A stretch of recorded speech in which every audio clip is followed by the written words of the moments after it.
우리가 계속해서 골로새서의 말씀을 나누고 있습니다. 이 골로새서의 개관을 가장 먼저 다시 한번 우리가 되짚어보면서 이 골로새서의 흐름을 함께 나눴으면 좋겠는데요. 우리가 이제는 보지 않아도 아마 알 듯 싶습니다. 골로새 교회의 리더가 누구였죠? 네, 에바브라라는 이 목사님이 바울에게 편지를 씁니다. 이 목사님이 생각하시기에 이 골로새 교회의 정말 좋은 점도 있었지만 걱정되고 우려되고 문제점이 몇 가지 있었습니다. 우리 같이 읽어볼게요. 시작. 성도들의 삶이 회심전처럼 돌아가고 있습니다. 두 번째는요. 이란의 네, 이 두 가지 문제가 있었습니다. 우리가 하나님 앞에 나아가고 또 하나님의 은혜를 충만히 입은 우리가 성도이지만 우리들에게 있어서 삶이 계속해서 옛 삶으로 우리가 정말 은혜를 받은 자가 아닌 것처럼 세상 사람들과 똑같이 살아갈 때가 참으로 많고 또 그 틈을 비집고 누가 들어옵니까? 이단이 들어와요. 그렇기 때문에 우리가 이 골로새 교회의 이야기가 우리들의 이야기와 다르지 않다라고 우리가 함께 나눌 수가 있습니다. 그랬을 때 우리 골로새서의 첫 문이 무엇이었죠? 감사와 기도였습니다. 우리는 무엇 때문에 감사해야 합니까? 우리의 믿음과 소망과 사랑 때문에 감사해야 하고요. 우리는 무엇을 기도해야 합니까? 더 큰 지혜와 영적 깨달음을 위해서 기도해야 합니다. 우리가 믿음을 얻은 것이 우리의 노력과 공로와 열심으로 내가 하나님을 믿게 된 것이 아니라 하나님께서 나에게 마음에 믿음을 넣어주셨기 때문에 성령님의 역사하심으로 말미암아 우리가 예수 그리스도를 믿게 되었고 또 우리들이 이 땅의 삶에서의 삶이 전부가 아니라 우리가 저 천국에서의 삶의 소망이 있기 때문에 또 우리가 하나님의 사랑을 알아서 그 사랑에 대한 흘려보냄에 대한 마음의 양심의 가책과 그 모든 마음들이 내가 있을 수 있는 것이 아니라 하나님께서 나에게 선물로 주신 것이기 때문에 우리는 이것을 말미암아 감사해야 합니다.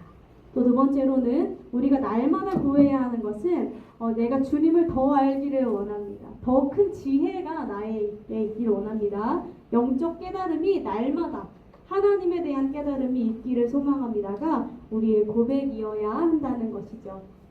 그래서 우리가 골로새서에서 그 무엇보다도 제일 먼저 앞서서 살펴보았던 것이 예수님께서 어떤 분이신지 그분이 우리들의 삶에 어떤 일을 행하셨고 하나님께서 어떤 일들을 하셨는지를 우리가 그 진리에 대해서 나누었고요. 그 후에 이단의 오류를 다루고 3장부터 우리가 지금까지는 이제 그 진리를 깨달은 사람들 이 진리를 알고 있는 사람들은 앞으로 어떻게 살아내야 할 것인가에 대한 적용 파트로 우리가 들어왔었습니다. 그랬을 때 적용의 모든 큰 전제는요. 우리들의 마음이 어디 있어야 한다는 거예요? 위에 있어야 한다는 겁니다. 이 위라는 것이 상징적인 표현이지만 결국 우리의 마음이 하나님의 나라에 있어야 한다는 것이고 우리의 마음이 예수 그리스도께 있어야 한다는 거예요. 그렇지 않고서야 내 마음이 그곳에 가 있지 않고서야 그 어떤 행동도 나올 수가 없기 때문이에요. 우리가 마음이 저는 사람이 신기한 것이 마음이 딱 생기면 그에 관련된 것이 보이기 시작한다고요. 우리 교회 밑에가 이제 가요장 이렇게 돼 있잖아요. 그래서 이 가요장과 어떻게 하면 잘 지낼 수 있을까를 고민하면서 구리시를 보니까 7080 가요장이 너무너무 많은 거예요. 이게 그 전까지는 몰랐어요. 이렇게 많은 줄. 정말 많은 곳에 있었구나라는 게 우리의 마음에 관심이 생기니까 보이기 시작하고 이분들과 어떻게 좀 잘 지낼 수 있을까 이런 것들을 생각하니까 여기도 있었네 저기도 있었네 이렇게 되는 거죠. 제가 또 이제 사역을 시작하고 나서 알게 된 것이 교회가 정말 많다는 거였어요. 그 전까지는 몰랐거든요. 그런데 제가 사역을 시작하고 이제 뭔가 교회가 어떻게 하면 좋을까 고민을 하게 되니까 그때부터 눈에 하나씩 들어오기 시작하더라고요. 우리가 마음이 하나님 나라가 아니라 딴 곳에 가 있으면 그 어떤 행동도 하나님 나라에 기반한 하나님 나라 백성에 기반된 삶이 나올 수가 없어요. 그렇기 때문에 우리의 모든 삶의 전제가 마음이 우리 주님이 계신 하나님 나라에 있을 때 그 후에 가정에서도 나올 수 있고 직장에서도 나올 수 있고 뭐 기도도 할 수 있고 여러 가지가 마음이 없다면 아무것도 이루어지지가 않는다는 것이죠. 자, 그러고 나서 우리가 지난주에 이제 코람데오를 살펴보았었고요. 오늘 우리가 함께 나눌 제목은 같이 읽겠습니다. 시작! 기도를 하되. 네, 좋습니다. 기도를 하되 계속하라 라는 것인데요. 여러분, 저는 이렇게 생각합니다. 사람이 무언가 영향력을 내보낼 때 우리는 분명히 하나님 나라 백성으로서 선한 영향력을 끼치기를 원하고, 빛으로 살아내기를 원하고, 소금으로 살아내기를 원하고, 하나님 나라의 복음도 전하기를 원하고, 그런 사람들인데, 그러기 위해서는요 필요한 전제가 있습니다. 첫 번째로는요 그것에 대한 지식이 있어야 돼요. 그리고 그 지식을 가지고 경험으로 살아내 봐야 합니다. 그 다음에야 사람이 할 수 있는 것이 영향력, 누군가에게 영향력을 끼칠 수가 있습니다. 우리가 예수님에 대해서 똑같습니다. 예수님에 대해서도요 우선 말씀을 알아야 합니다. 아무것도 모르는데 우리가 복음을 전하고 삶을 나누려고 하면 좋긴 한데 진짜 좋아 라는 말 갖고 아무것도 나오지가 않아요. 일단 지식이 있어야 하고 그 후에 경험이 있어야 돼요. 여러분, 우리들이 삶이 분명히 하나님 말씀과 이 설교에 대해서 동의하지 않는 성도님들은 많이 없을 거라 생각합니다. 우리가 설교를 나눌 때, 성경을 읽을 때 이건 좀 틀린 것 같은데 라고 생각하는 성도님들은 많지 않아요. 다 동의하고 우리가 끄덕끄덕하고 맞지 그래야지 라고 하지만 우리의 문제는 뭡니까? 삶으로 살아내기가 쉽지 않다는 거죠. 그렇게 살아내기가 너무 어렵다는 거예요. 지식은 있는데 실제로 그렇게 해본 경험이 없는 거예요. 지식은 있는데 그렇게 실제로 살아내기엔 너무 장애물들이 많아서 이것을 계속 씨름하고 고민하게 된다라는 거예요. 우리들의 삶은요 두 가지 삶을 동시에 살도록 부르심을 받은 자들이에요. 하나님 나라 백성이기도 하지만 이 땅에서 살아내기도 해야 돼요. 그렇기 때문에 우리가 너무 어려운 것이 이 믿음대로 살아낸다는 것, 하나님 나라 백성으로 살아낸다는 게 너무너무 어려워요. 어려울 수밖에 없어요. 그래서 우리에게 필요한 것이 무엇일까요? 기도예요. 그래서 필요한 것이 기도인 것 같아요. 하나님 나라 백성으로 살지 않는다면 기도 없이도 잘 살 수 있을 것 같아요. 그냥 사람들이 말해주면 듣고 경험치를 쌓아서 열심히 노력하고 세상의 방식대로 잘 살면 되는데, 세상의 방식이 아니라 하나님의 방식대로 이 믿음으로 살고 소망을 갖고 살고 사랑을 베풀며 살려고 하니까 세상이랑 정면 충돌하게 되는 거죠. 충돌하다 보니까 우리가 몸이 괴롭고 마음이 괴롭고 이런 몸부림을 치다 보니 우리가 어떻게 돼요? 하다가 무릎을 꿇고 기도하게 된다는 거예요. 그래서 사실 이 기도는 너무 자연스러운 현상인 것 같아요. 우리가 하나님 나라 백성으로 살아갈 때 이 기도는 우리들의 생명줄과도 같고요.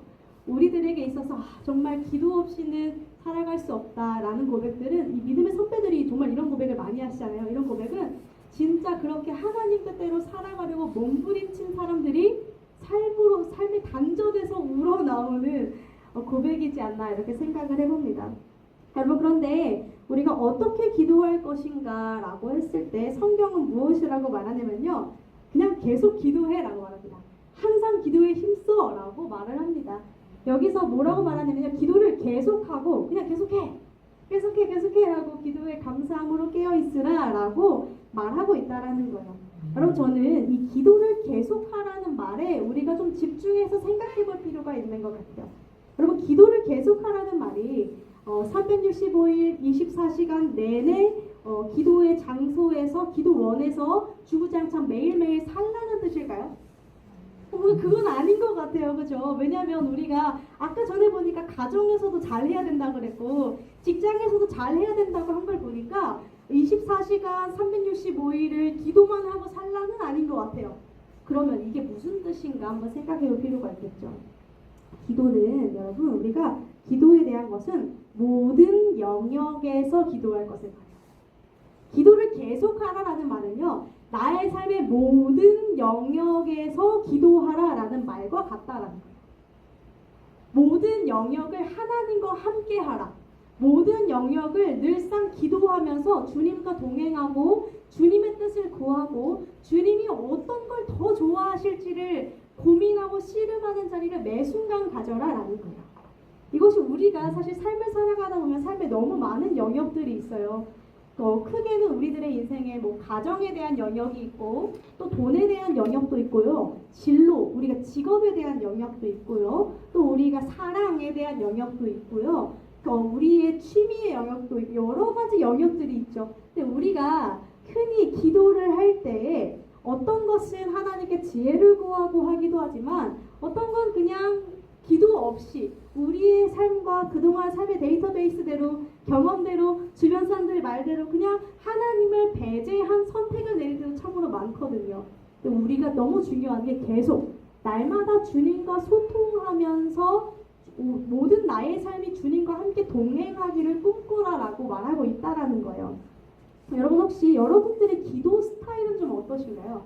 기도에는 여러 가지 방법들이 있죠. 특별히 기도의 방법이라고 한다면 금식 기도라는 것이 있고요. 또 어떤 기도가 있죠, 여러분 혹시?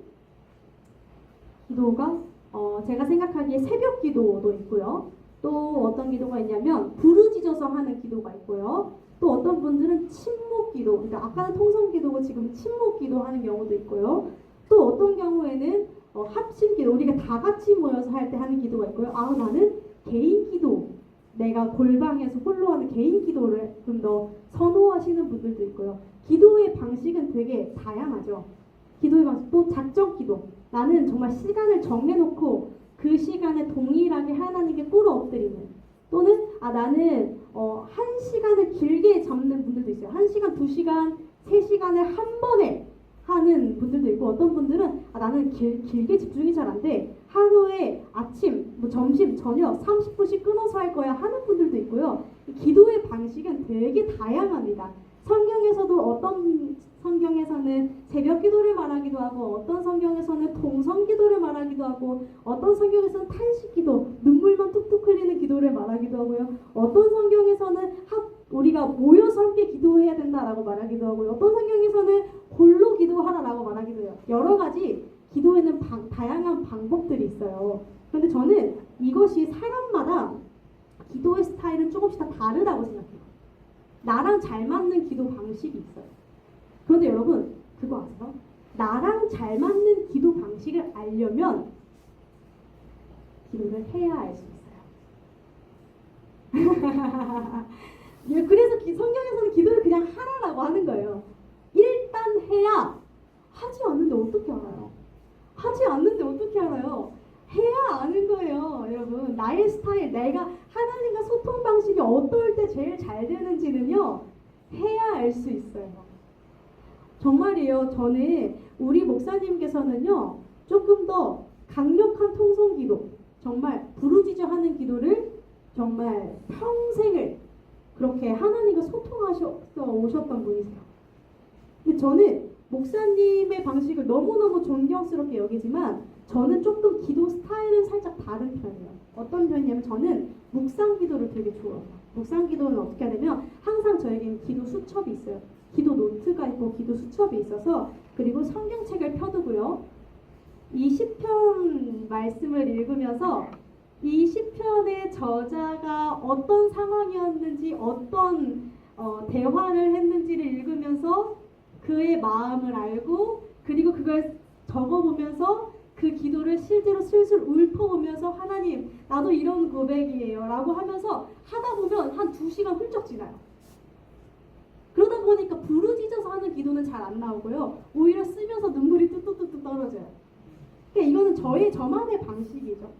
사실 저는 이런 약간 감성적인 그런 기도가 조금 더 잘 맞는 편이에요. 그러다가 또 너무 답답한 날에 소리를 지르는 날도 있겠죠. 그렇지만 일반적인 저의 방식은 이런 편이에요. 그런데 여러분, 이거는 이렇게 나의 방식을 알려면 하지 않고는 알 수가 없어요. 대화를 하지 않고는 우리가 나에게 적합한 대화 방식을 알 수가 없는 것 같아요. 제가 결혼을 준비할 때 결혼 선배님들이 저한테 뭐라고 말씀을 하셨냐면 많이 싸워봐야 잘 맞출 수 있어 라고 하셨거든요. 근데 싸우는 게 저는 좀 싫어서 왜 싸워야 되나 라고 생각을 했는데, 그만큼 계속 부딪히고 대화를 해봐야 맞는 방법을 찾아갈 수 있어 라는 지혜였던 것 같아요. 그것처럼 기도 역시요, 일단 몸으로 부딪혀야 돼요. 왜냐면 기도라는 것이 우리가 은혜가 충만히 임하면서 하나님과 자연스럽게 이루어지기도 하지만 기도를 오래 매일 지속적으로 하나님과 동행한다라는 것은요 정말 습관과 훈련, 성실함, 끈기가 없이 할 수가 없는 일이거든요. 그렇죠. 왜냐면 매 하루에 특정한 시간을 빼놔야 하고 나도 바쁜 일정이 있는데 빼놔야 하고 또 그 시간에 핸드폰도 못 보고 그 시간에 오롯이 하나님께만 집중을 해야 하는 이것이 굉장히 어려운 일이에요. 이것이 아무리 성령 막 충만하고 하는 사람들도요 정말 끈기, 지속력 이런 게 없으면 되게 힘들어요. 그렇기 때문에 우리가 여러 방법을 고민하기보다는 일단 해봐야 맞춰갈 수가 있어요. 하나님과 소통의 방식이에요. 그래서 정말 어떤 분들은 나는 아침 일찍 새벽이 편해 하시는 분들이 있어요. 전 안타깝게도 새벽보다 밤에 하는 게 나아요. 저는 그래요. 근데 이게 사람마다 조금씩 달라요. 근데 만약에 우리가 방법을 진리라고 정해둔다면 새벽 기도라는 걸 진리라고 정해둔다면 저 같은 사람들은 이제 죄인이 되는 거죠. 새벽에 못하니까 저 같은 사람들은 이제 죄인이 되는 거예요. 근데 이게 방법을 진리로 정해둘 것이 아니라 기도를 진리로 두고 방법은 기도를 계속할 때 나의 몸에 맞는 나의 또는 직장 생활에 맞는 또는 나의 스케줄에 맞는 또 나의 여러 가지 마음과 이런 체질에 맞는 기도 방법을 찾아 나가는 거예요. 이건 뭔가 저만의 이제 방법이기도 하고 또 이것이 성경에 일단은 많은 생각하지 말고 일단 기도하는 게 중요해라고 말하는 이유기도 한 것 같아요.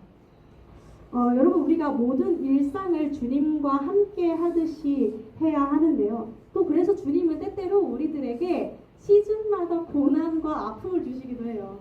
왜냐면 우리가 다시금 기도의 처소로 나온다는 것은 쉽지가 않아서 하나님께서 기도하지 않고는 견딜 수가 없는 그런 상황들을 친절하게 마련해 주시기도 하는 것 같아요. 근데 안타깝게도 우리가 그럴 때 주님 찾다가 해결이 되면 가라앉으면서 됐다. 당분간은 괜찮겠군. 이렇게 생각하게 되는 경우도 있는 것 같아요. 저는 기도했을 때 잘 된다라는 말에는 그렇게 전적으로 동의하기 좀 어려워요. 왜냐면 딱 봐도 알 수 있죠. 세상 사람들 기도 안 해도 잘 먹고 잘 사는 게 얼마나 많아요. 기도를 해도 안 될 때가 있고 기도를 안 해도 잘 될 때는 분명히 있을 거예요. 그렇지만 우리가 물론 하나님이 기도해서 문제를 해결해주고 잘 되게 해주면 정말 좋지만 그래도 이 기도의 목적이 주님과의 동행이고 우리가 그리스도인으로서 살아갈 때는 우리가 주님과 소통하고 우리가 주님을 더 알아가고 그럴 때 우리들에게 더 큰 지혜와 영적 깨달음을 허락하실 우리 주님을 믿으면서 나아가는 여정이기 때문에 그것을 기억한다면 우리 이 기도를 지속할 수 있을 것이라 생각합니다. 네. 여러분 우리가 기도를 할 때 깨어있으라 기도함으로 깨어있으라 라고 성경에서 기록을 합니다. 우리가 특별히 깨어있으라 라고 말하는 이유는 그런 것 같아요. 우리가 살아가는 세상에 너무 많은 유혹이 있고 너무 많은 정보가 있고 그럴듯한 말들이 있어요. 매 순간 선택의 갈림길 가운데 있는데 우리들에게 쏟아지는 정보가 너무너무 많아요. 그래서 우리가 지혜라는 것이 곧 결국은 냉철하게 분별하는 일인데 이 분별하기 위해서는요 우리가 눈이 흐릿흐릿해져서는 안 되겠죠. 하나님과 기도함으로써 눈이 밝아져 있고 영적으로 긴밀하게 분별해야 하고 또 좀 더 지혜로운 선택을 하기 위해서 기도함으로 이것은 기도할 때 가능하기 때문에 깨어있으라 라고 기록하는 줄로 믿습니다. 그러고 나서 이제 감사함으로 깨어있으라 라고 말해요. 저는 이게 참 중요한 것 같아요. 기도를 할 때 감사가 빠지면 참 골치 아파져요. 왜냐면 이 감사가 빠지면 참 골치 아파요. 왜냐면 우리가 하나님께 급하면 일단 간구는 하게 되는데 이 감사가 빠져버린 순간 주님이 나의 생각과 다른 길로 인도하셨을 때 주님과의 관계가 파국으로 치닫아요. 주님이 나를 내가 생각한 대로 안 해주셨네 하면서 파국으로 치닫는데 결국은 우리가 이 기도를 하면서 감사해야 할 것은 우리 주님께서 내가 기도할 때, 그리고 기도한다는 결국 맡겨드렸을 때, 주님, 맞아요. 결국은 나에게 능력이 없고 이것에 대한 결과와 모든 일들은 하나님이 책임지실 것을 믿습니다라고 했을 때, 그로써 오는 결과를 담담히 감사함으로 받아들일 수 있고 자족함으로 또 살아낼 수 있고 주님이 선하신 분으로서 나에게 최고의 것을 주셨다라는 것을 믿는 믿음의 고백으로까지 가기 때문에 이 감사가 빠져서는 안 된다는 것이죠. 그래서 우리의 기도에 있어서 간구하고 꼭 반드시 감사가 같이 함께 이어져 와야 됩니다. 우리 공동체에서도 기도 제목을 나누죠. 제가 가능하다면 이 기도 제목을 다음 주에 함께 또 나누면서 주님이 어떻게 일하셨는지를 나누었으면 좋겠어요. 어떨 때는 들어주셨어요 하는 경우도 있고, 어떨 때는 주님이 거절하셨어요 도 있을 것이고, 주님이 좀 더 기다리래요 하는 경우도 있을 거예요. 뭐 그렇지만 그럼에도 우리가 그럼에도 참 감사합니다 라는 고백으로서 우리가 간구와 함께 감사를 가져간다면 조금 더 성숙하고도 지혜로운 성도의 삶으로 나아갈 수 있지 않을까 생각을 해봅니다. 네. 우리가 정말 생각해봐야 되는 것 같아요. 여러분들이 한번 우리가 이 시간 고민해봤으면 좋겠어요. 나에게 나와 하나님과의 소통 방식이 있는가? 요거를 한번 정말 깊게 고민해봐야 되는 것 같아요. 우리가 어떤 분들이 그러시더라고요. 운동도 나한테 맞는 운동이 있대요. 근데 그 운동을 나한테 맞는 운동을 알려면 어떻게 해야 돼요? 해봐야 알아요. 유튜브 맨날 본다고 몰라요. 해봐야 알거든요. 결국 우리가 하나님과의 소통 방식도요. 그리고 이 하나님이 지혜로서 나에게 맞는 것들을 알려주셨다면 이것을 지속하셔야 해요. 지속하는 것도 우리들에게 있어 너무나 중요한 것 같아요. 기도에 특별히 우리 목사님께서 계속 강조하셨던 것이 기도의 습관을 들이라고 계속 강조를 하셨어요. 저는 이것이 참으로 너무 지혜로운 말씀이라고 생각이 들어요. 왜냐하면 우리가 습관이라는 것이 좋은 습관도 있고 나쁜 습관도 있는데 안타깝게 또 나쁜 습관은 빨리 물들이고 버리기가 쉽지가 않아요. 좋은 습관은 들이기는 어려운데 우리가 좋은 습관을 깨긴 너무 쉽거든요. 우리가 기도가 좋은 습관이죠. 좋은 루틴. 우리가 이 습관, 내가 어떤 사람인가를 정의를 내릴 때 내가 매일 무엇을 하고 있고 무슨 말을 하고 있고 무슨 생각을 하고 있는가가 곧 나거든요. 그랬을 때 우리가 매 순간 기도하고 있는 사람이라는 것 자체가 너무나 좋은 거예요. 이 좋은 습관은 들이기는 너무 오랜 시간이 걸리지만 깨기는 너무 쉬워요. 한 번 깨지면 또 다시 들이기가 참으로 어렵고요. 그렇기에 이 기도라는 것은 특별히 시간을 내어서 하나님과 나만의 소통 방법을 계속해서 몸으로 부딪히면서 찾아내보면서 그렇게 얻어진 것을 지속적으로 이어나가는 것이 우리들에게 너무나 필요한 미덕이지 않을까라고 생각을 해봅니다. 네. 우리 특별히 또 다음으로 넘어가 보면 우리 바울 사도가 이렇게 이야기해요. 혹시 성경 잘 안 보이실 것 같아서 우리 4장 3절인데 같이 한번 읽어주실 수 있으실까요? 시작. 또한 우리를 위하여 하나님이 전도하는 분을 우리에게 열어주사 그리스도의 비밀을 말하게 하시기를 구하라. 내가 이것을 인하여 우리를 구하라. 좋습니다. 우리를 위하여 기도하되 하나님이 전도할 문을 우리에게 열어주사 그리스도의 비밀을 말하게 하시기를 구하라. 이것을 인하여 매임을 당하느니라. 4절에는요. 그리하면 내가 마땅히 할 말로써 이 비밀을 나타내리라 까지 나옵니다. 여러분 우리는 우선 먼저는요 중보 기도가 너무너무 필요해요. 다른 사람을 위해 기도하는 것이 중요합니다.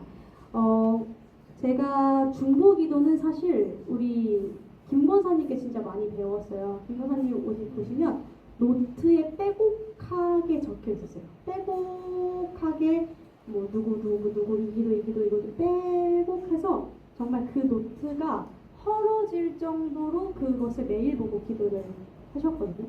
근데 제가 왜 이렇게 하셨을까라고 한번 생각을 했던 적이 있었어요. 그런데 막상 해보니까 알겠더라고요. 왜냐면 중보 기도가 이게 내 기도도 오래 하기가 쉽지가 않아요, 여러분. 이게 내 기도도요. 우리가 보통 예배 전후로 기도를 하면 3분하고 5분 하는데 여러분 3분 할 때는 그래도 하는데 5분은 생각보다 길어요. 생각보다 기도가 5분 하면 할 말이 없어져요. 내 기도도 내가 진짜 급한 게 아니면 5분 이상 하기가 쉽지가 않아요. 그냥 가정을 해주시고 어떻게 해주시고 하다 보면 그냥 한 5분 시간 보면 10분도 안 된대. 이렇게 된단 말이야. 그런데 더군다나 남의 기도, 나와 상관이 없는 타인의 기도, 이 중보 기도라는 것은 정말 어려운 영역이에요. 우리 기독교인들의 사투리가 있죠. 기도할게요. 기도할게요. 하지만 해요? 안 해요. 안 해요. 아니 그 말만 그렇게 하지 안 해요. 우리 안 한단 말이에요. 진짜 내가 남을 위해서, 내 가족을 위해서도 우리가 잘 기도 안 해요. 근데 남을 위해서 기도한다는 건 진짜 사랑이에요. 마음이고요. 사실 그런 것 같아요. 왜냐면 우리가 내 인생도 내 맘대로가 안 되는데 남의 인생이 잘 되게 내가 막 해줄 수가 없어요. 그랬을 때 우리가 하나님의 존재를 인정하고 내가 너를 위해 정말 기도할게 라는 건 이 지체를 위해서 그가 하나님의 손길이 닿아서 정말 잘 되기를 간구하는 것이거든요. 근데 이게 쉽지가 않다고요. 정말 쉽지가 않아요. 그래서 적어두지 않으면, 아니 지난주에 저 사람이 지난 주일에 뭐라고 말했던 것 같긴 한데 긴가 하고 잘 기억도 안 나요. 그래서 항상 이제 적어두는 것이 이 중보 기도를 하기 위한 방법이었던 거죠. 그래서 저는 이 중보 기도는 특별히 더 강조하고 싶은 것 같아요. 왜냐면 중보 기도가 사람을 살린 기록이 성경에 나와요. 중보 기도가 이 기도 중에 너무너무 귀한 기도라는 기록이 많아요. 왜냐면 하나님의 속성을 보면 알 수 있어요. 우리가 하나님을 닮아간다는 건 하나님의 성격을 닮아간다는 거잖아요. 하나님은 언제나 이타적인 분이세요. 남을 먼저 생각하시고 자신보다 낮은 존재인 사람을 먼저 생각하신 분이거든요. 그랬을 때 우리가 하나님을 닮아간다는 건 이타적인 삶으로 나아가는 길일 거예요. 그렇게 따진다면 기도에 있어서 제일 중요한 건 중보 기도일 거예요. 전 또 믿음의 선배들이 저에게 이렇게 말씀하시는 것도 들은 적이 있어요. 신기하게 중보 기도했더니 내 기도할 시간은 없었는데 중보 기도했더니 하나님이 내 건 알아서 채우시더라. 이건 진짜 하나님 나라의 속성이라 어쩔 수가 없어요. 네. 왜냐면 하나님이 그런 분이세요. 네. 하나님이 원래 나보다 남을 더 낮게 여기시는 분이세요. 낮게 여기시는 분이세요. 그래서 내가 그분의 속성을 따라갔을 때 주님이 너무너무 기뻐하시더라는 거예요. 우리가 이 중보 기도를 하기로는 반드시 메모장에 적었으면 좋겠어요. 누군가 이야기를 들을 때, 그래서 저도 항상 적으려고 노력해요. 제가 기억력이 좀 안 좋거든요. 꼭 적으려고 노력해요. 적고 그것을 가지고 기도를 하게 돼요. 그러면 그 사람을 위해서, 여러분들 한 분 한 분을 위해서 10분 좀 넘길까 말까요. 진짜 실제로 해본 분들은 한 사람의 할애하는 시간이 10분을 넘어간다? 정말 대단한, 정말 쉽지 않은 일이긴 해요. 그렇지만 우리가 이 중보 기도라는 것이 너무나 중요하고 또 우리들에게 빠져서는 안 될 기도의 목록이라는 것을 생각해 볼 수 있어야 됩니다. 그래서 우리 목사님께서 1시간, 2시간 기도하라고 말씀하셨을 때 상당 부분은 중보 기도였어요. 나라를 위해서 기도하는 것, 교회를 위해서 기도하는 것. 목사님 항상 말씀하세요. 개인 기도 맨 마지막에 해라. 시간 없으면 개인 기도는 안 해도 된다. 항상 말씀하셨거든요. 나라 위해서 기도할 것, 교회 위해서 기도할 것, 이 주변 이웃들을 위해서 기도할 것, 그리고 나서 시간이 없으면 내 기도는 생략하고 그렇게 해라 라고 항상 하셨던 이유가 그래서이지 않을까 생각을 해봅니다. 바라고 구하기는 우리가 정말 서로 이 중보 기도의 끈으로 끊어지지 않는 공동체가 되기를 원해요. 그리고 우리가 또 기도해야 되는 것이 이 바울 사도가 이렇게 말해요. 우리를 좀 위해서 좀 기도해줬으면 좋겠어. 근데 어떤 거냐면 하나님이 전도할 문을 우리에게 열어주사 그리스도의 비밀을 말하게 하시기를, 이렇게 말을 합니다.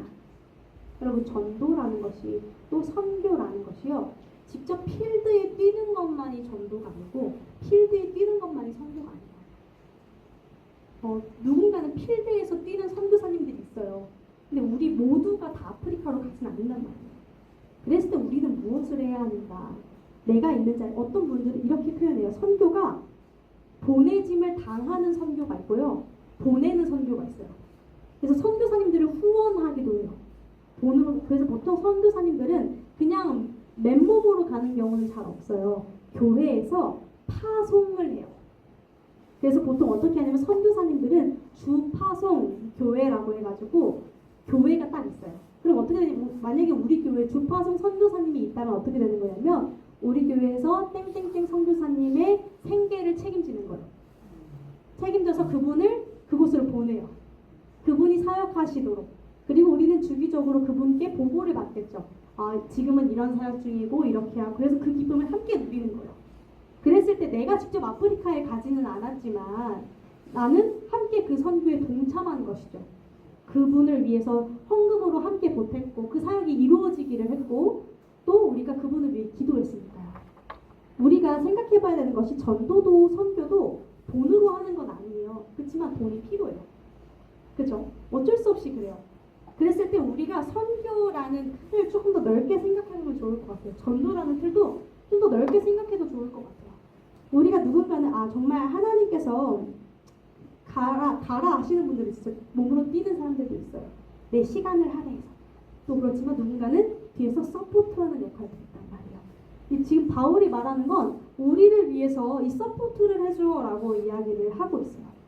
우리가 생각해봐야 되는 것은 이 전도에 대해서 한 영혼이 구원함을 얻기까지는 여러분 천하가 기뻐하고 하나님 나라가 축복을 받는 그런 일인데 호락호락하지 않다는 거예요.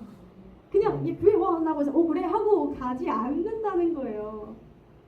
그렇기 때문에 한 영혼을 위해서 온 교회가 합심하여 기도할 필요가 있고 이 전도에 대해서 온 모두가 마음을 기울일 필요가 있다라는 것이죠. 그럴 때 주님께서 이 전도의 그리스도의 비밀을 말할 기회가 열려요. 대화하다 보면 안 믿는 분들이랑 대화를 하다 보면 이 예수님에 대해서 말할 기회조차도 열리지 않을 때가 참 많거든요.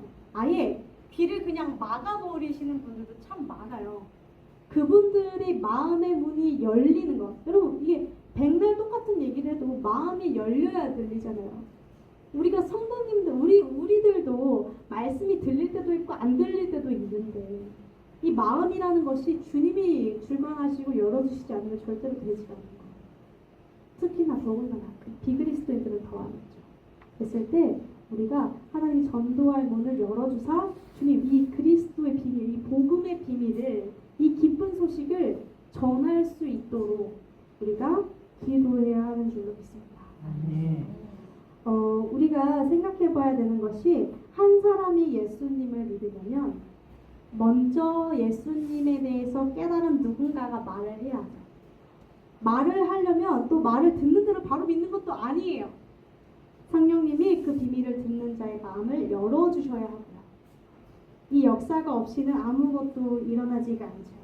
그랬을 때 우리가 뒤에서 묵묵히 오랜 시간 동안 기도하는 것이 필요하고 또 기도만 하는 것, 모두가 다 기도한다면 아무도 나가는 사람 없이 다 그냥 기도만 한다면 이게 되지가 또 않아요. 그래서 업무 분담이 확실하게 이루어져야 돼요.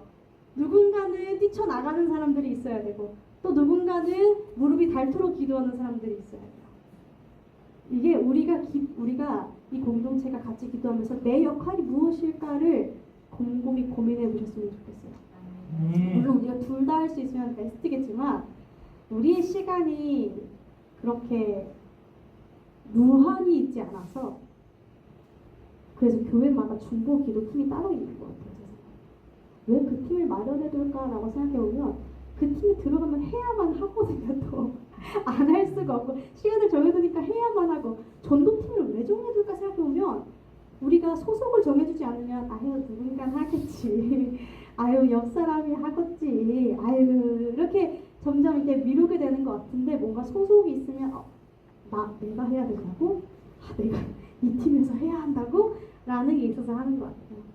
그래서 우리가 이 부분을 계속해서 지금 이 베데스다가 전도에 대해서 더 발을 딛고 전도에 대해서 조금 더 추진력 있게 나아가는 이 과정 가운데 각자 기도하면서 이런 나의 포지션을 곰곰이 생각해 보시고 제가 또 긴밀히 가서 좀 도와주십시오 했을 때 기꺼이 생각해 주시기를 간절히 바랍니다. 여러분 우리가 정말 놀라운 일은 하나님께서 분명히 우리의 발걸음을 통해 역사하신다는 거예요. 많은 사람들이 지금 통계를 그렇게 내요. 정말 한국 기독교가 어려워지고 있다. 갈수록 더 어려워질 것이다. 라고 통계가 나오는 건 사실이에요. 그리고 많은 이들이 그 교회와 그리스도인들, 이 기독교에 대해서 부정적으로 생각하는 퍼센테이지가 높아지는 것도 사실이죠.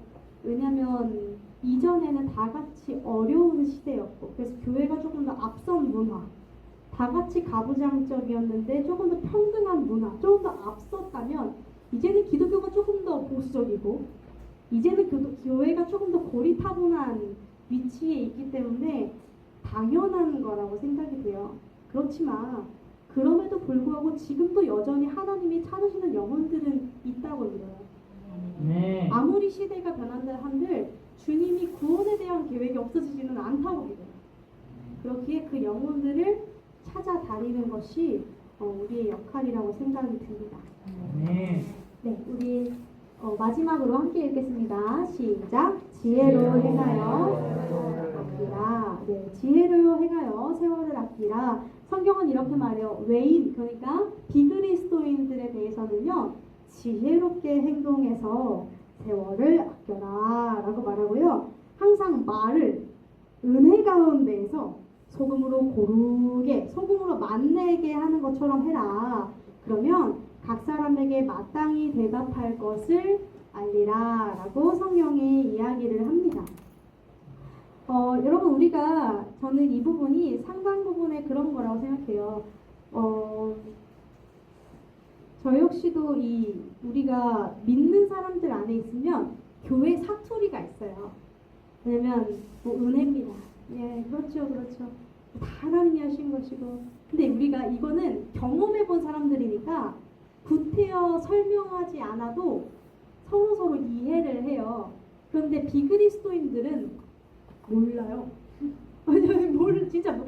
몰라서 몰라요. 심지어 우리는요, 당연히 예배 순서가 찬양이 먼저고, 그 다음에 기도하고, 그 다음에 설교한 다음에 합심기도로 끝내고 주기도문하고 마무리를 한다라는 게 몸으로 체득이 됐으니까 알지?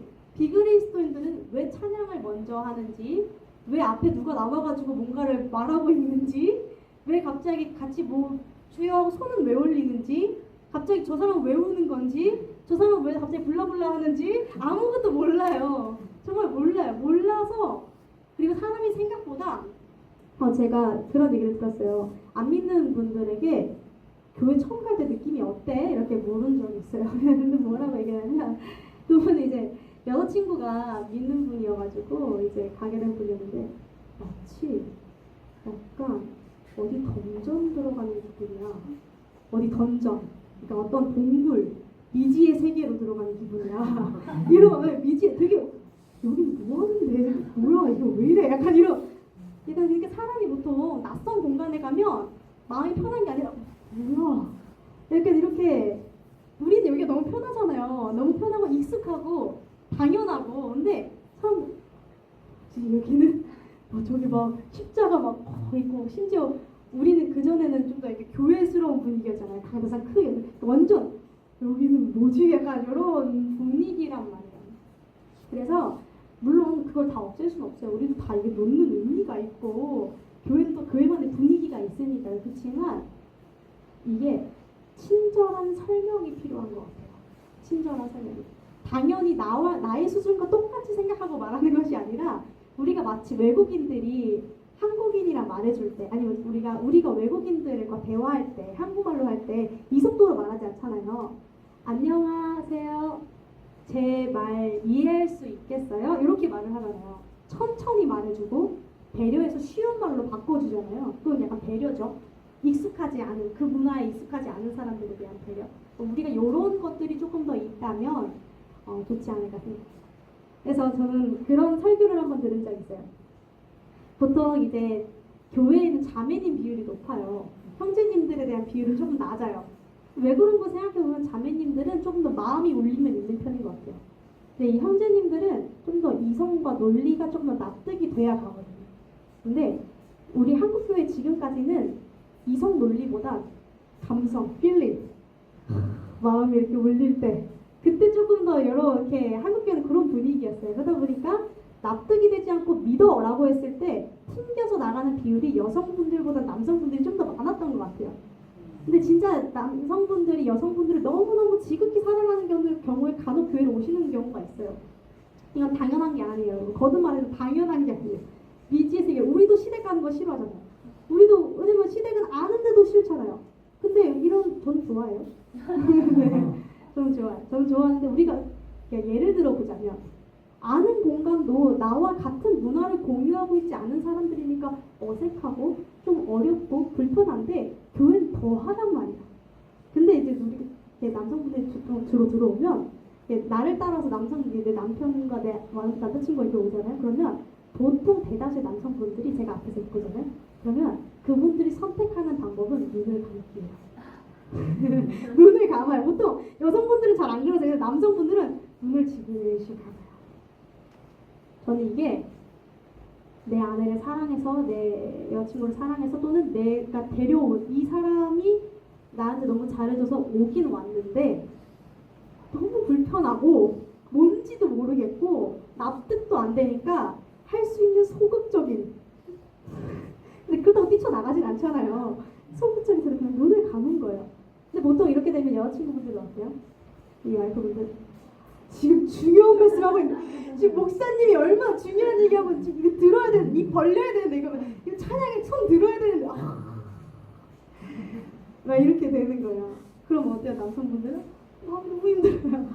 아니 맞는데 왜냐면 저도 어렸을 때 남자친구 몇 번 데려온 적이 있었어요. 근데 제가 옆에서 일어나고 지금 일어나야 돼. 들어야 된다고 쓰라고 빨리 얘기했는데 결국 남자친구가 기억나세요? 한번 문 쾅 닫고 나간 적 있어요. 기억이 안 나세요? 은혜, 망각의 은혜. 제가 어렸을 때 그런 흑역사들을 다 가지고 있는데 여러분들이 까먹으셔서 감사해요. 한번 그런 적 있었어요. 근데 제가 그때는 너무 이해가 안 됐어요. 어떻게 나를 좋아한다면서 어떻게 이럴 수 있지? 라고 생각을 했었거든요. 근데 지금 와서 생각해보면 걔가 불쌍하죠. 걔가 불쌍한 거예요. 난 거기까지 와서 앉아있는데 그걸로 고마워 와줘서 고마워 나를 사랑해서 여기까지 와줘서 고마워가 아니라 계속 나와 같은 수준을 요구를 하고 있으니 참 웃긴 일이었던 것이죠. 어떻게 보면 우리가 지혜로 행하라는 것은 사실 지혜로운 것은 배려일 것 같아요. 역지사지 그를 생각하고 한번 그의 입장을 고려해서 말을 해보는 것과 한번 고려해서 행동을 하는 것이 지혜이지 않을까 생각해봐요. 우리가 그래서 말을 할 때도 사실 보통 사람들이 나쁜 말을 하진 않아요. 이게 내가 말할 때 정말 저 사람을 저주하려고 나쁜 말을 하는 경우는 잘 없어요. 근데도 상처받는 경우도 있죠. 왜 그러냐면 생각보다 생각하지 않고 말해서 상처받는 경우도 있는 것 같아요. 그러니까 정말 이 사람을 상처 줘야지 하고 말하는 경우는 손에 꼽아요. 정말 꼽아요. 그런데 그게 아니라 그냥 난 내 입장에서 너무 당연하니까 말을 한 거예요. 내 상대방은 그게 당연하지 않았을 때 상처가 되는 것이죠.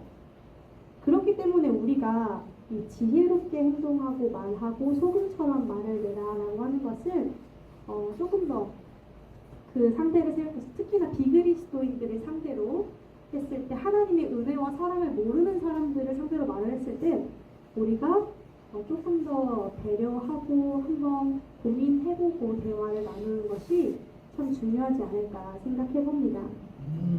사랑하는 성도 여러분, 말씀을 맺으려고 해요. 저는 이 지혜의 영역에 있어서는 특히나 지금 시대에서 그리스도인들이 잘할 수 있는 일이라고 생각해요.